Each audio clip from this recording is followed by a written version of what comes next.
ఇక నిన్నమన్న అది చేయలే ఇది అలా 10 ఏళ్ళు చేయనోడు ఉన్నదంతా అమ్ముకొని తుడిచిపెట్టుకుపోయినోడు 7 లక్షల కోట్ల రూపాయల అప్పు తెచ్చి నెత్తి మీద పెట్టి దివాలా తీపించండి సంసారం.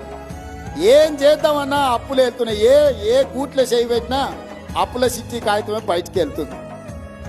పొద్దున్న లేస్తే పక్కిరోడు మన ఇంటికానే ఉంటుండు, పటాన్ మన ఇంటికానే ఉంటుండు. నువ్వు బాకీ ఉన్నావు, అప్పు కడతావా లేదా అని. ఆ ఎల్లా సంవత్సరానికి 6,500 కోట్ల రూపాయలు అప్పు కట్టేది ఉండే. ఇవాళ ఈ మొనగాడు చేసిన పనికి నెల 1వ తారీఖు నాడు ప్రతి నెల 1వ తారీఖు నాడు 7,000 కోట్ల రూపాయలు మిత్తి కడుతున్నాం నేను మా బట్టి విక్రమార్క. సంవత్సరం తిరిగే లోపల 72,000 కోట్లు మిత్తి కట్టడానికి అవుతుందా? అసలు సంగతి దేవుడు ఎరుగు. ఇది పరిస్థితి. ఎందుకు ఇవన్నీ చెప్తున్నా అంటే మీకు అన్ని లెక్కలు తెలవాలి. ఇవాళ సంసారము అప్పుల పాలైంది. ఈ అప్పుల పాలైన సంసారాన్ని ఒకటొక్కటిగా జర సర్దిద్దుకుంటూ వస్తున్నా.